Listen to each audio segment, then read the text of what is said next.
ఆవు దొంగతనం. ఒకసారి పాపన్న ఒక దూర గ్రామానికి బయలుదేరాడు. ఆ గ్రామానికి కరణంగా ఉండే శేషయ్య గారింట మర్నాడు ఏదో అక్కర. దానికి రావలసిందిగా కరణం శేషయ్య 2 రోజుల క్రితమే పాపన్నకు కబురు చేశాడు. అందుచేత కాస్త పొద్దుపోవగానే పాపన్న తన ఇంటి నుంచి బయలుదేరాడు. కరణం శేషయ్య గారి ఊరు ఇంకా కొంత దూరం ఉన్నదనగా పాపన్నకు ఒక దృశ్యం కనపడింది. ఒక నల్ల ఆవు దూకుతూ పరిగెత్తుకొని పాపన్నకేసి వస్తుంది. దాని పలుపు పట్టుకొని ఒక మనిషి వస్తున్నాడు. ఆవును ఆపటానికి వాడు చేసే ప్రయత్నం ఏమీ పనికిరావటం లేదు. ఆవు వాణ్ణి ఈడ్చుకుంటూ వస్తుంది. ముళ్ళు రాళ్ళు తగిలి వాడు బాగా గాయపడినట్టుగా కనిపిస్తున్నాడు. అయినా కాని వాడు మొండికెత్తి పలుపుతాడు మాత్రం వదలలేదు. వాడు పాపన్నను చూసి, బాబూ, ఆవుని కాస్త మల్లేయండి అని అన్నాడు. పాపన్న ఆవుకెదురు వెళ్ళి చేతులెత్తి ఆడిస్తూ హే హే అని అన్నాడు. అంత ఉద్రేకంలోనూ ఉన్న ఆవు పాపన్న గొంతు విని నిలిచిపోయింది. అది అకస్మాత్తుగా ఆగటంలో దాని మెడతాడు పట్టుకున్న మనిషి నేలపైన పడిపోయాడు. పాపన్న ఆ తాడును తీసుకొని సమీపంలో ఉండే చెట్టుకు చుట్టి ఆ మనిషిని లేపి కూర్చోబెట్టి, బాగా దెబ్బలు తగిలాయే, ఏం చేశావు, ఆవు ఎందుకిలా పరిగెత్తింది అని అడిగాడు. ఎందుకు పరిగెత్తిందంటే ఏం చెప్పను, కొవ్వెక్కి పరిగెత్తింది. మొన్ననే బోలెడంత డబ్బు పోసి కొన్నాను. కొన్నప్పటి నుంచి మొండితనం చేస్తూ మొరాయిస్తూనే ఉంది. ఇవాళే కాస్త మేపుదామని ఇలా బయటికి తెచ్చాను. దయ్యం పట్టినట్టుగా పరుగు లంకించుకుంది అని అన్నాడు ఆ మనిషి. ఆ మనిషి లేచి, నా కర్ర కూడా ఎక్కడో పడిపోయింది. ఇవాళ దీని ప్రాణాలు తీసి తీరతాను, ఇంత పొగరా అంటూ చెట్టుకొమ్మ విరిచి ఆవును కొట్టబోయాడు.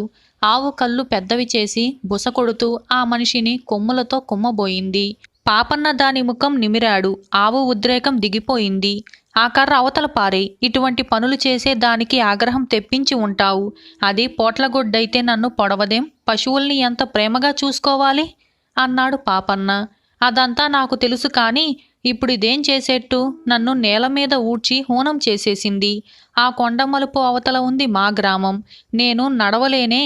ఇలా మంచిగా నా వెంట వచ్చేటట్టు చేయగలవా? ఎవరు సహాయం వస్తారబ్బా అంటూ ఆ మనిషి దిక్కులు చూశాడు. సహాయం కావాలంటే నేను వస్తాను పద అంటూ ఆవుతాడు చేతబట్టుకొని ఆ మనిషి వెంట అతడి గ్రామానికి బయలుదేరాడు పాపన్న. దారిలో ఆ మనిషి, మీరెవరు, మీ దేవురు అని అడిగాడు. పాపన్న తన ఊరు పేరు చెప్పి, రేపు కరణం శేషయ్య గారింట అక్కర, దానికోసం బయలుదేరి వస్తున్నా అని అన్నాడు. పాపన్న ఆ మనిషి ఇంటి దాకా పోయి దొడ్లో ఆవును కట్టేసి దానికి మేత నీరు పెట్టించి చీకటి పడే వేళకు కరణం శేషయ్య గారిల్లు చేరాడు. కరణం శేషయ్య పాపన్నను కుశల ప్రశ్నలు వేశాడు. చూడు పాపన్న, నేను 2 ఏళ్ల క్రితం నీ దగ్గర కొన్న ఆవుకు ఇవాళ అకస్మాత్తుగా ఏదో రోగం పుట్టుకొచ్చిందని మా కమతగారు అన్నారు. పొద్దున కూడా నిక్షేపంలాగుంది.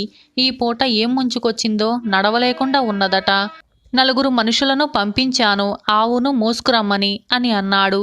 ఈ మాట విని పాపన్న చాలా బాధపడ్డాడు. ఇంతలోనే మనుషులు ఆవును తెచ్చి ఇంటి ముందు ఆవరణలో ఒక పక్కగా పడుకోబెట్టారు. పశువుల వైద్యుడి కోసం మనిషి వెళ్ళాడు. పశువుల వైద్యుడు వచ్చి ఆవును చూసి, ఇది 2-3 రోజుల క్రితం ఈనినట్టుగా కనబడుతుంది. పెద్ద రోగమేమీ లేదు. వైద్యం చేస్తే నయమవుతుంది అని అన్నాడు. కరణం శేషయ్య ఆశ్చర్యపడి, 2-3 రోజుల క్రితం ఈనటమేమిటి? మా ఆవుకు 2 నెలల దూడ ఉంటేను అంటూ దగ్గరికి వచ్చి ఆవును పరీక్షగా చూసి ఆశ్చర్యపడుతూ, ఇది మా ఆవు కాదు అని అన్నాడు. ఆ మాట నిజమే. దూడ కూడా దాని దగ్గరికి పోలేదు. అయితే కరణం శేషయ్య గారి నల్లావు ఏమైనట్టు?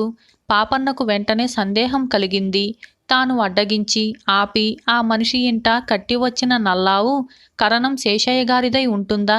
ఆ ఆవును 2 రోజుల క్రితమే కొన్నట్టు ఆ మనిషి చెప్పాడే. ఎవరిని గురించి తొందరపడి చెడ్డగా ఆలోచించే స్వభావం పాపన్నకు లేదు. మరొకసారి ఆ మనిషి ఇంటికి వెళ్ళి సరిగ్గా ఆరా తీసి నిజం తెలుసుకున్న దాకా అతను కరణం శేషయ్యతో ఏమీ అనదలచలేదు. శేషయ్య మటుకు కమతగాణ్ణి పిలిచి, ఇది మన ఆవు కాదురా, మన ఆవు మారిపోయింది. రేపు విచారించు, దాన్ని ఇంకెవరి ఇంటికి తోలావో పొరపాటున అని అన్నాడు.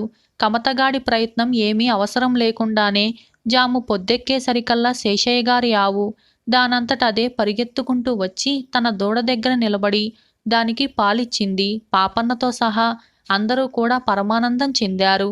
సంగతి తేలిపోయింది. ఎవడో దుర్మార్గుడు జబ్బున పడిన తన నల్ల ఆవును మన మందలోకి చల్లగా తోలి మన ఆవును తోలుకుపోయి ఉంటాడు. ఈ రోగిష్టి ఆవుకు చికిత్స కూడా దేనికి చావని అని అన్నాడు కరణం శేషయ్య గారు కసిగా. దొంగను శిక్షించాలి కాని ఆవునెందుకు చావనివ్వటం? చికిత్స చేయించండి. దొంగ దొరక్కపోతే మనకు మరొక ఆవు దక్కుతుంది కదా అని అన్నాడు పాపన్న. కరణం గారు ఆ మాటతో కాస్త శాంతించాడు. పాపన్న ఇప్పుడే వస్తానని చెప్పి కొండమలుపులో ఉన్న గ్రామానికి వెళ్ళి ఆవు దొంగను చూశాడు. ఆ మనిషి మరికొన్ని కొత్త గాయాలతో మంచాన పడి ఉన్నాడు. ఆ ఉదయమే కరణంగారి ఆవు కట్టుతాడు తెంచుకొని అడ్డం వచ్చిన దొంగను డొక్కలో కుమ్మి మరీ వెళ్ళిపోయింది. అది ఆవు కాదండి, నా పాలిట మృత్యుదేవత అన్నాడు దొంగ పళ్ళు కొరికి పెద్దగా మూలుగుతూ. మృత్యువును కోరి తెచ్చుకున్నావు. కరణం శేషయ్య గారి దగ్గరేనా దాన్ని కొన్నావు అని పాపన్న అడిగాడు. అయ్య బాబోయ్, అది కరణం శేషయ్య గారి ఆవా అన్నాడు దొంగ తన దొంగతనం బయట పెట్టుకుంటూ. కరణం గారు చాలా నిక్కచ్చి మనిషి. తన ఆవును ఎవరైనా దొంగతనం చేసినట్టు తెలిస్తే బ్రతకనివ్వడు. ఆ సంగతి దొంగకు తెలుసు. అతను పాపన్నను బ్రతిమాలుతూ, బాబు, నేను ఆవును దొంగలించినట్టుగా కరణం గారికి తెలియనివ్వకండి. చేసిన పనికి శిక్ష బాగానే అయింది అంటూ తాను చేసిన పని పాపన్నకు చెప్పేశాడు. దొంగకున్న నల్ల ఆవు ఈనింది. అది ఆహారము నీరు ముట్టక పడుకొని ఉండటం చూసి అది బ్రతకదని భయపడ్డాడు. పాలు లేక దూడ కాస్త చచ్చింది. కొండ ప్రాంతానికి పశువుల మందులు మేత కోసం వస్తాయి. దొంగ తెల్లవారక ముందే లేచి బలవంతాన తన ఆవును నడిపించుకుంటూ మేత స్థలానికి తీసుకుపోయి పొదల చాటున పడుకోబెట్టాడు. జాము పొద్దెక్కేసరికి ఆవుల మందలు మేతకు వచ్చాయి. కమతగాళ్ళు ఎండవేళ ఏ చెట్టు నీడనో కునుకుతున్న సమయంలో దొంగ తన ఆవులాంటి దాన్ని ఒకదాన్ని ఏరుకొని దాన్ని దువ్వి మాలిమి చేసుకుంటూ మెడకు తాడు తగిలించి తీసుకుపోసాగాడు. తన ఇంటికేసి పోవటం లేదని తెలియగానే ఆవు మొరాయించి తన ఇంటి దారి పట్టి పరిగెత్తసాగింది. ఆ సమయంలోనే పాపన్న ఎదురు వచ్చి దొంగకు సహాయపడి ఆవును దొంగ ఇంటికి చేర్చాడు. పాపన్న దొంగకు మరొక రూపంలో కూడా సహాయం చెయ్య నిశ్చయించాడు. అతను కరణం శేషయ్య ఇంటికి వెళ్ళి జరిగిందంతా చెప్పి దొంగ చాలా శిక్ష అనుభవించాడని అతన్ని మరి శిక్షించవద్దని అన్నాడు. పాపన్న మాట తీసేయలేక కరణం గారు సరేనన్నాడు. త్వరలోనే దొంగ ఆవుకు రోగం నయమైంది. దొంగ వచ్చి తాన్ని తన ఇంటికి తోలుకుపోయాడు. ఈ విధంగా ఆవు దొంగతనం అనే ఈ పరోపకారి పాపన్న కథ సమాప్తమైంది. శాప విముక్తి. ఒక గ్రామంలో ఒక సామాన్యపు రైతు ఉండేవాడు. ఆయనకు 3 కూతుర్లు ఉండేవాళ్ళు. వాళ్లకు పెళ్ళిఈడు వచ్చినప్పటికీ ఇంకా పెళ్ళిళ్ళు కాలేదు. వాళ్ళ పెళ్ళిళ్ళ కోసమే రైతు అహోరాత్రాలు శ్రమపడి డబ్బును కూడబెట్టుకోసాగాడు. సంక్రాంతికి బస్తీలో పెద్ద సంత జరుగుతుంది. అక్కడ తన గిత్తను అమ్ముదామనుకొని బయలుదేరుతూ తన కూతుర్లను పిలిచి, సంత నుంచి మీకేం తీసుకురమ్మంటారు అని అన్నాడు. పెద్ద కూతురు, నాకు వెన్నెల రంగు చీర పట్టుకురా నాన్న అని అన్నది. రెండో కూతురు, నాకు ఎండరంగు చీర పట్టుకురా నాన్న అని అన్నది.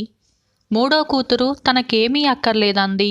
అదేమిటి తల్లి, నీ అక్కలిద్దరికీ చీరలు కొనిస్తేను నీకేమీ తీసుకురాకుండా ఉండటానికి నా ప్రాణం ఒప్పుతుందా అని అన్నాడు రైతు. సరే, నా పేరు మల్లిక కనుక నాకో మల్లెపువ్వు పట్టుకురా, అంతకన్నా ఏమీ అక్కర్లేదు అన్నది మూడో కూతురు. ఇది ఇంకా మల్లెపూల తరుణం కాదు. ఆ సంగతి మల్లికకు గుర్తు రాలేదు. సంతకు వెళ్లే దారిలో రైతుకు గుర్తొచ్చి చాలా బాధపడ్డాడు. బస్తీలో ఏ సంపన్నుల ఇంటనైనా అకాలంగా పూసే మల్లెపువ్వు మొక్కలున్నాయేమో విచారించి అమ్మాయికి మల్లెలు పట్టుకురావాలి అని అనుకున్నాడాయన. సంతలో గిత్త అమ్ముడైంది. రైతు తన పెద్ద కూతుర్లకు చీరలు కొన్నాడు.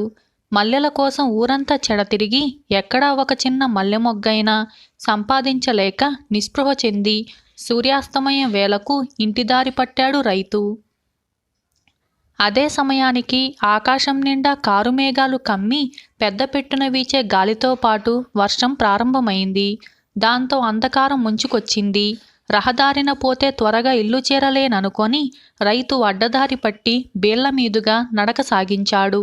వాన మూలంగానూ కన్ను పొడుచుకున్నా కనిపించని చీకటి మూలంగానూ రైతు దారి తప్పాడు. ఎంత దూరం పోయినా గ్రామం రానేలేదు. రైతు తడిసి ముద్దయిపోయాడు. ఈదురుగాలి కత్తిలాగా కోసేస్తుంది. ఎవరినన్నా అడుగుదామన్నా నరసంచారం లేదు. ఈ పరిస్థితిలో రైతుకు అంత దూరాన దీపం కనిపించింది. బ్రతుకు జీవుడా అని ఆయన ఆ దీపం కేసి నడిచి ఒక పెద్ద రాజభవనానికి వచ్చాడు. ఆ ప్రాంతాల్లో అటువంటి రాజభవనం ఉన్నట్టు కూడా రైతుకు తెలియదు. లోపలికి పోతే ఏ ద్వారపాలకులు అడ్డు పెడతారేమోనని ఆయన అనుకున్నాడు. కానీ ద్వారం వద్ద ఎవరూ లేరు. రైతు లోపల ఆవరణ దాటి భవంతిని సమీపించాడు. అక్కడా కూడా ఎవరూ లేరు. లోపల ఎవరండి అని గట్టిగా కేకపెట్టినా కానీ జవాబు లేదు. భవంతిలో తలుపులన్నీ బార్లా తెరిచి ఉన్నాయి. లోపల ఏ గదిలోనూ ఏ ఒక్కరూ లేరు. కానీ ఇల్లంతా శుభ్రంగా ఎవరో కాపురం ఉంటున్న ఇల్లులాగా ఉంది. గదులన్నీ తిరుగుతూ ఉండగా ఒక పక్క నుంచి రైతుకు కమ్మని వంటకాల వాసన తగిలింది. అటుగా వెళ్ళి చూస్తే పెద్ద వంటగది. అందులో తయారై తినటానికి సిద్ధంగా ఉన్న వంటకాలు కనిపించాయి. రైతుకు ఆకలి దహించుకుపోతుంది. అందుచేత ఆయన మొహమాట పడక వంటకాలన్నీ వడ్డించుకొని కడుపు నిండా తినేశాడు. వంట ఇంటి పొయ్యిలలో ఇంకా చాలా వేడి ఉంది. తన తడిబట్టలన్నీ పిండి ఆ పొయ్యిల దగ్గర ఆరవేసి రైతు పడకగదికి వెళ్ళి ఒక హంసతూలికా తల్పం పైన పడుకొని హాయిగా నిద్రపోయాడు. ఆయన తెల్లవారుతూనే లేచి ఆరిన తన బట్టలు కట్టుకొని సెలవు పుచ్చుకోవటానికి ఎవరైనా కనిపిస్తారేమోనని అంతా కూడా తిరిగి చూశాడు. మరొకసారి భవనమంతా తిరిగి చూసినా కానీ ఎవరూ కనిపించకపోయేసరికి ఆయన వెళ్ళిపోవటానికి బయలుదేరాడు. ఆయన భవంతిలో నుంచి బయటికి అడుగు పెడుతూ ఉండగా ఆవరణలో ఒక పక్కగా మల్లె పొద ఒకటి కనిపించింది. దాని నిండా మల్లె మొగ్గలు ఉన్నాయి. రైతుకు పరమానందమైంది. ఆయన గబగబా పెద్ద పెద్ద మొగ్గలను కొయ్యసాగాడు. అంతలోనే జరజర ఏదో పాకిన శబ్దమైంది. ఒక రాక్షసి బల్లి లాంటిది పొద వెనక నుంచి పాకి వచ్చి రైతుకేసి ఎర్రటి కళ్ళతో క్రూరంగా చూస్తూ మనిషి భాషలో, దుర్మార్గుడా, నా ఇంటికి వచ్చి నా తిండి తిని నా మంచం మీద పడుకొని నిద్రపోయింది చాలక వెళ్తూ వెళ్తూ నా మల్లెపూలను నా అనుమతి లేకుండా కోస్తావా? నీ ఆయువు తీరింది అని అన్నది. రైతు భయంతో వణికిపోతూ 2 అడుగులు వెనక్కు వేసి, నాది పొరపాటే, క్షమించండి, కోసిన పూలకు డబ్బిచ్చుకుంటాను, నా దగ్గర ఉన్నదంతా పుచ్చుకోండి కావాలంటే అని అన్నాడు. అధిక ప్రసంగం, నీకెవరైనా కూతుర్లున్నారా అని అడిగింది రాక్షసి బల్లి. 3 మా 3వ దాని కోసమే కోశాను ఈ మల్లెపూలు అని అన్నాడు రైతు తడబడుతూ. అయితే చూడు, నీకు వారం రోజులు గడివిస్తున్నాను. పైవారం అదే రోజుకు నీ కూతుర్లలో ఒకతెను తెచ్చి నాకు అప్పగించు, లేదా నీ ప్రాణమైన అర్పించు, తెలిసిందా అని అన్నది బల్లి. రైతు తెలిసిందంటూ తల ఊపాడు. కోసిన మల్లెలేవో నువ్వే ఉంచుకో. నీ కూతురు వచ్చి మల్లె మొగ్గ ఒకటి తుంచగానే నేను వస్తాను. బుద్ధిగలదైతే నేను చెప్పినట్టు వింటుంది, లేదా ఏం జరగాలో అదే జరుగుతుంది అన్నది బల్లి మళ్ళీ. మరుక్షణమే అది ఏటో వెళ్ళిపోయి మాయమైంది. రైతు ప్రాధేయపడే అవకాశం కూడా లేదు. ఈ రాక్షసి బల్లి వాత పడటానికి తన కూతుర్లలో ఎవతి ఒప్పుకుంటుంది? ఎవతైనా ఒప్పుకున్నా దాని గతి ఏమవుతుంది? ఎంత పెద్ద పీడ వచ్చి పడిందిరా భగవంతుడా అని అనుకుంటూ రైతు దారి తెలుసుకుంటూ తన ఇల్లు చేరుకున్నాడు. అక్కా చెల్లెళ్ళు 3కి వారు కోరినవి లభించాయి. అయితే మల్లిక కోరిన మల్లెపూలు ఎలాంటి ప్రమాదానికి దారితీశాయో రైతు తన కూతుర్లకు వివరంగా చెప్పి, ఆ రాక్షసి బల్లిపాల మీలో ఎవరు పడతారు అని అడిగాడు. అమ్మయ్యో, ఆ బల్లిని చూస్తేనే నా పై ప్రాణాలు పైనే పోతాయి అన్నది పెద్ద కూతురు. ఇదంతా మల్లిక చేసిన పనే, కాలంగాని కాలంలో మల్లెపూలు కోరటమేంటి అన్నది రెండోది. అవును, నా తప్పే, నేనే ఆ బల్లిపాల పడతాను అన్నది మల్లిక దుఃఖాన్ని దిగమింగుకుంటూ. సరిగ్గా 7వ రోజున రైతు మల్లికను వెంట పెట్టుకొని నిర్జన రాజభవనానికి వచ్చాడు. ద్వారాలన్నీ వెనకటిలాగే బార్లా తెరిచి ఉన్నాయి. ఎక్కడ మనుషులున్నా సూచన లేదు. మల్లిక తిన్నగా మల్లెపొద వద్దకు వెళ్ళి ఒక మల్లె మొగ్గ కోసింది. వెంటనే బల్లి ప్రత్యక్షమైంది. దాని ఎర్రని కళ్ళు ముడతలు పడి నూనె మెరుగు కలిసిన దాని చర్మము, అసహ్యకరమైన ఎర్రని నోరు చూసేసరికి మల్లికకు శరీరం అంతా గరపొడిచింది. ఆమె నిలువున వణికింది. నీ పేరేమిటి అని బల్లి మృదువుగా అడిగింది. దాని కంఠంలో కానీ చూపులో కానీ క్రూరత్వం ఏమీ లేదు. మల్లిక అని మల్లిక జవాబిచ్చింది. చూడు మల్లిక, నీకిక్కడ ఏ ప్రమాదమూ ఉండదు. వివేకంగా మసులుకున్న పక్షంలో నీకు బోలెడంత సుఖం కూడా లభించవచ్చు.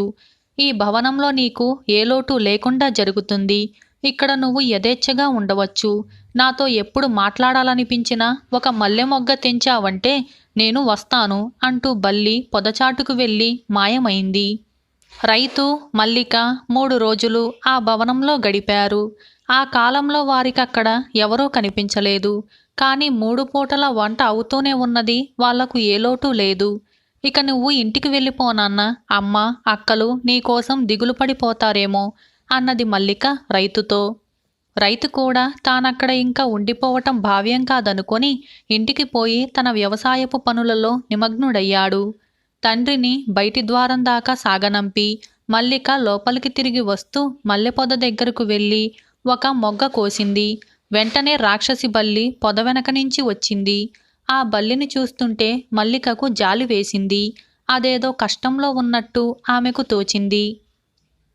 ఆ కష్టం తొలగించటానికి తానేమైనా చేయగలిగితే బాగుండు అని అనుకున్నది. ఆమె బల్లితో, నాకు మా నాన్నకు మీరిచ్చిన ఆతిథ్యానికి చాలా కృతజ్ఞురాలిని. ఆయనను పంపించేశాను. నేను సాయశక్తులా మీకు విధేయురాలిగా ఉంటాను అని చెప్పింది. ఈ మాటలు నిజంగా మనస్ఫూర్తిగానే అంటున్నావా మల్లిక? నీవు చాలా అందమైన దానివి. నా వికారాకారం చూస్తే నీకు అసహ్యం పుట్టకపోవటం ఎంత ఆశ్చర్యం. నీది ఎంత మంచి హృదయం అన్నది బల్లి. దాని కంట కన్నీరు కారణం చూసి మల్లిక హృదయం ద్రవించింది. మిమ్మల్ని చూస్తే నాకేమీ అసహ్యం లేదు. నేను మీ పట్ల ఎంతో స్నేహంగా ఉంటాను. ఏం జరిగినా సరే నేను ఈ ఇల్లు వదలను, మిమ్మల్ని విడిచి పుచ్చను అని అన్నది మల్లిక. చూడు మల్లిక, నీ మీదే నా ఆశలన్నీ పెట్టుకున్నాను. వచ్చే అమావాస్య వెళ్ళిన మర్నాడు బయలుదేరి మీ ఇంటికి వెళ్ళటానికి నీకు అనుమతి ఇస్తున్నాను. వెళ్ళి అక్కడ 3 రోజులుండి 3వ రోజే బయలుదేరి వచ్చేయి. ఆ 3 రోజులు నీ కోసం నిరీక్షిస్తూ ఉంటాను. 3వ రోజుకు రాకపోయావో నేను మంటలో పడిన మిడతలాగా అయిపోతాను. నీలో నమ్మకం ఉంచి నిన్ను వెళ్ళనిస్తున్నాను. నన్ను మోసగించకు అన్నది బల్లి. అమావాస్య వెళ్ళింది. పాడ్యమి నాడు మల్లిక తన తండ్రి ఇంటికి బయలుదేరి వెళ్ళింది. ఆమెను చూడగానే ఆమె తల్లిదండ్రులు, అక్కలు పొందిన ఆనందం అంతా ఇంతా కాదు. మల్లిక ప్రాణాలతో తిరిగి తమ కంటపడిందని వాళ్ళు కలలో కూడా అనుకోలేదు. వాళ్ళు మల్లికను బల్లి గురించి రకరకాల ప్రశ్నలు వేశారు. ఆ బల్లి క్రూరమైనది కాదని, దాన్ని చూస్తే ఎటువంటి వారికైనా గుండె తరుక్కుపోతుందని, దాని వెనక ఉన్న రహస్యమేమిటో తనకు తెలియలేదని మల్లిక వాళ్లకు చెప్పింది. మల్లిక చెప్పిన మాటలతో వాళ్లకు బల్లి భయం పూర్తిగా తీరిపోయింది. 3 రోజులు 3 నిమిషాలలాగే గడిచిపోయాయి. 3వ రోజు సాయంకాలం మల్లిక బయలుదేరతానంటే అందరూ చేరి ఆమెను నిర్బంధించి 3వ రాత్రి కూడా ఉంచేశారు. 4వ రోజు ఉదయాన కూడా మల్లిక బయలుదేరలేకపోయింది. భోజనం చేయకుండా వాళ్ళామెను వెళ్ళనివ్వలేదు. మల్లిక భోజనం చేసి బయలుదేరి రాజభవనాన్ని చేరుకునేసరికి సాయంకాలం కానే అయింది.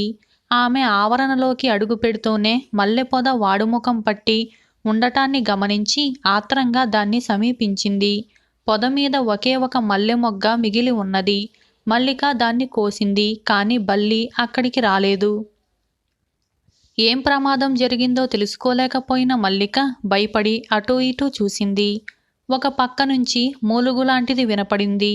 మల్లిక అటుకేసి పరిగెత్తి వెళ్ళి కొనప్రాణంతో ఉన్న బల్లిని చూసి ఆలస్యంగా వచ్చినందుకు క్షమించాలి అని అన్నది కళ్ళనీళ్లతో. నీ మూలంగా చచ్చిపోతున్నాను మల్లిక. నా ప్రాణాలన్నీ నీ మీదే పెట్టుకున్నాను. నిన్ను చూడక బ్రతకలేను అన్నది బల్లి హీనస్వరంతో. నేను వచ్చాను కదా, చావొద్దు, ఇంకా మీకెలాంటి కష్టమూ రాదు అంటూ మల్లిక అప్రయత్నంగా ఆ బల్లిని తన చేతులలోకి తీసుకుంది. ఆమె చేతులు తగలగానే బల్లి మాయమైపోయి ఒక యువకుడు నిలబడ్డాడు. అతనిలో రాజకుమారుడికి ఉండదగిన లక్షణాలన్నీ ఉన్నాయి. ఈ మార్పు చూశాక మళ్ళీ నోట మాట రాలేదు. మల్లిక, తగిన కారణం ఉండే నేనీ భయంకర శాపానికి గురయ్యాను. నేను అస్తమానము సుఖాలలోనూ యుద్ధాలలోనూ మునిగి తేలాను. దయాదాక్షిణ్యాలనేవి ఎలా ఉంటాయో కూడా ఎరగను. దాన ధర్మాలు చేసిన వాణ్ణి కాదు. చింకిపాతలు ధరించిన భిక్షగాళ్ళంటే నాకు తగని మంట. ఒకరోజు ఒక బిచ్చగాన్ని తిట్టాను. వెంటనే నాకు పరమ అసహ్యమైన జంతువు ఆకారం వచ్చేసింది. నేను శాపగ్రస్తుణ్ణి అయ్యాను. దాని ఫలితంగా నా రాజభవనం దారేపోయే వారందరికీ వసతి గృహమైంది. నేను మాత్రం నేల బొరియలలో నివాసం ఏర్పాటు చేసుకున్నాను. ప్రేమ చిహ్నంగా భవంతి ముందొక మల్లె పొద వెలిసింది. ఆ పొద మీది తొలి మొగ్గ ఏ ఆడదానికి చేరుతుందో ఆ స్త్రీ నన్ను చూసి అసహ్యపడకుండా స్నేహభావంతో నన్ను తాకిన నాడు నాకు శాప విమోచనం కలుగుతుందని ఉన్నది. అలా జరగని పక్షంలో నేనీ బల్లి రూపంతోనే చావవలసి వచ్చేది. నన్ను స్నేహభావంతో చూడలేకపోయిన స్త్రీ కూడా నాతో పాటే చనిపోయి ఉండేది అని రాజకుమారుడు మల్లికకు తెలిపాడు. వారిద్దరూ కలిసి మల్లె పొదను సమీపించేసరికి అది తిరిగి నవనవలాడుతూ ఉంది. దాని నిండా మొగ్గలు ఉన్నాయి. త్వరలోనే రాజభవనం జనంతో నిండిపోయింది. రాజకుమారుడికి మల్లికకు వివాహం జరిగింది. దానికి వచ్చిన మల్లిక తల్లిదండ్రులు, అక్కలు రాజభవనంలోనే ఉండిపోయారు. ఈ విధంగా శాప విముక్తి అనే ఈ కథ సమాప్తమైంది. నిరక్షర కుక్షులు. భోజరాజు పరిపాలన కింద దారానగరంలో హీనజాతి వారు కూడా ఒక వంక అద్భుతమైన కవిత్వం చెప్పగలిగితే మరొక వంక పొట్ట పొడిచినా కానీ అక్షరం లేని బ్రాహ్మణులు కూడా ఉండేవారు. వీరిలో కొందరు కాళిదాసు దగ్గరకు వెళ్ళి రాజుచేత బహుమానమిప్పించమని వేధించారు. కాళిదాసు ఇటువంటి వారిని రాజసభకు తీసుకుపోయి తన ప్రజ్ఞాబలం చేత వారిని పండితులుగా ప్రదర్శించి బహుమానాలు ఇప్పిస్తూ ఉండేవాడు. ఇటువంటి వాడే కేశవవర్మ అనేవాడొకడు కాళిదాసు పాల్పడ్డాడు. ఈ కేశవవర్మకు కొంచెమైనా చదువు అబ్బలేదు. కానీ దురవ్యసనాలన్నీ అలవడ్డాయి. వాటితో అతను తనకున్నదంతా తగలేసుకొని తిండికి కూడా లేని స్థితిలో కాళిదాసు వద్దకు వెళ్ళి ఏ విధంగానైనా రాజుచేత బహుమానమిప్పించాలి అని ప్రాధేయపడ్డాడు. నువ్వేం చదువుకున్నావు అని అడిగాడు కాళిదాసు. కానీ కేశవశర్మ ఏమీ చదువుకోలేదు. ఏదన్నా చదువుకున్నా అంతా కూడా ఏనాడో మర్చిపోయాడు. సరే వెళ్ళు, రేపు సభకురా, వస్తూనే ఏదో ఒకటి అనాలి కనుక అధమం నక్షత్రాలు పేర్లు ఎవరు పెట్టి మరీ మాట్లాడక కూర్చో, నీకు ఎంతో కొంత ముట్టేట్లు నేను చూస్తాను అని అన్నాడు కాళిదాసు. ఆ ప్రకారమే కేశవశర్మ మర్నాడు రాజ్యసభకు వచ్చాడు. అతను కనిపించగానే కాళిదాసు లేచి వందనం చేశాడు. ఆ వచ్చిన వారెవరు అని రాజు కాళిదాసును అడిగాడు. ఆయన చాలా గొప్ప విద్వాంసుడు, తరచూ మౌనదీక్ష పట్టి ఉంటారు అని అన్నాడు కాళిదాసు. వెంటనే భోజరాజు లేచి కేశవవర్మకు నమస్కారం చేసి ఒక ఆసనం చూపించాడు. కనీసం నక్షత్రాల పేర్లు కూడా రాని ఆ మూర్ఖుడు అశ్విని, పునర్వసు, రేవతి, కృతిక అని కూర్చున్నాడు. ఇది విని రాజు నిర్ఘాంతపోయాడు. అయితే కాళిదాసు సమయస్ఫూర్తి గలవాడు కనుక ఆహాహా, ఎంత గొప్ప ఆశీర్వచనం అని అన్నాడు. విద్వాంసుల వారి ఆశీర్వచనం నాకు బోధపడలేదే అన్నాడు భోజరాజు. వారి ఉద్దేశం ఇది అంటూ కాళిదాసు ఈ శ్లోకాన్ని చదివాడు. అశ్విని భవతు లేతు మందురా, మందిరే వసతు తో పునర్వమ, రేవతీపతి కనిష్ట సేవాయ, కృత్తికా తనయ విక్రమో భవ. నీ గుర్రపూసాలు గుర్రలతో నిండి ఉండుగాక, నీ ఇంట బంగారం ఇంకా ఇంకా ఉండుగాక. రేవతీదేవి భర్త బలరాముడి యొక్క తమ్ముడు, కృష్ణుని సేవ వలన కృతికా తనయుడి కుమారస్వామి వలె పరాక్రమవంతుడిగా ఉందుగాక. భోజరాజు చాలా సంతోషించి కేశవవర్మకు మంచి బహుమానమిచ్చి పంపేశాడు. మరొక సందర్భంలో కాళిదాసుకు ఇంతకన్నా తీవ్రమైన పరీక్ష ఎదురైంది. ఎవరో కాళిదాసు గురువుగారట రాజవీధిలో కూర్చున్నారు అని దారానగరం ప్రజలు చెప్పుకోసాగారు. ఈ వార్త భోజరాజు దాకా పోయింది. ఆయన కాళిదాసును మీ గురువుగారు ఊర్లోకి వచ్చారట, వెళ్ళి దర్శనం చేసుకున్నారా అని అడిగాడు. నిజానికి కాళిదాసుకు గురువులెవరూ లేరు. అందుచేత రాజుతో ఏం చెప్పటానికి పాలుపోక కాళిదాసు నేను కూడా విన్నాను, ఆయన దర్శనం చేసుకుందామనుకుంటున్నాను అని సమాధానం చెప్పాడు. తరువాత కాళిదాసు తన గురువని చెప్పుకునే మనిషిని వెతుక్కుంటూ వెళ్ళి, ఏమయ్యా, నువ్వు కాళిదాసు గురువని చెప్పుకున్నావట, నీ మొహం కాళిదాసుకు తెలిస్తే ఏమవుతుందో ఆలోచించావా? నీ మోసం తెలిస్తే ఏం జరుగుతుంది అని గద్దించి అడిగాడు. వెంటనే ఆ వేషధారి బెదిరిపోయి, అయ్యా, ఇది నా తప్పు కాదు. నేను పొట్టగడవని పేద బ్రాహ్మణుణ్ణి. భోజరాజు ఆస్థానంలో ఉండే విష్ణుశర్మ అనే పండితుణ్ణి పోయి యాచిస్తే ఇలా వేషం వేసుకుని కూర్చోమన్నాడు. ఇలా చేస్తే నాకు గొప్ప బహుమతి లభిస్తుందని అన్నాడు అని అసలు విషయాన్ని బయటపెట్టాడు. ఈ విష్ణుశర్మకు కాళిదాసుపై అసూయ. తనకు అవమానం తీసుకురావటానికే ఆ విష్ణువర్మ ఈ బ్రాహ్మణుడి చేత ఈ పని చేయించి ఉంటాడని కాళిదాసు గ్రహించాడు. ఈ బ్రాహ్మణుణ్ణి గురించి నిజం బయటపెడితే బ్రాహ్మణుడి ఆశ నిరాశ అవుతుందే కానీ విష్ణుశర్మకు కొంచెం కూడా నష్టం కలగదు. బ్రాహ్మణుడి ఆశ ఫలించి విష్ణుశర్మ ఆశ నిరాశ కాగలందులకు కాళిదాసు ఒక ఉపాయాన్ని ఆలోచించి బ్రాహ్మణుడితో ఇలా అన్నాడు. జరిగిందేదో జరిగిపోయింది. కాళిదాసు గురువు వచ్చాడన్న వార్త రాజుదాకా వెళ్ళింది. అందుచేత ఆయన పిలిచి నీకు ఆతిథ్యము, అర్చన చేస్తారు. ఆ సమయంలో నీవు నోరు విప్పావో నీ రహస్యం బయటపడిపోతుంది. నిన్ను తప్పక కొరత వేస్తారు. ఒకవేళ రాజు నిన్నేమైనా అడిగినా సమాధానం చెప్పక నన్ను చూపు, నేను ఏదో చెప్పి నీకేదైనా లాభం కలిగేటట్లుగా చూస్తాను అని చెప్పాడు. తరువాత కాళిదాసు భోజరాజుతో తన గురువు దర్శనం చేసుకున్నట్టుగా చెప్పి ఆయన మౌనవ్రతం పట్టి ఉన్నాడని తెలియజేశాడు. భోజరాజు పరమానందం చెంది కాళిదాసు మీద తనకు గల ప్రేమాభిమానాల కొద్దీ కాళిదాసు గురువు కోసం పల్లకీ పంపి రాజ్యసభకు పిలిపించాడు. సభలో అందరూ కాళిదాసు గురువును ఎగబడి చూడసాగారు. కాళిదాసుకు మంచి పరాభవం జరుగుతుందని విష్ణుశర్మ సంతోషించాడు.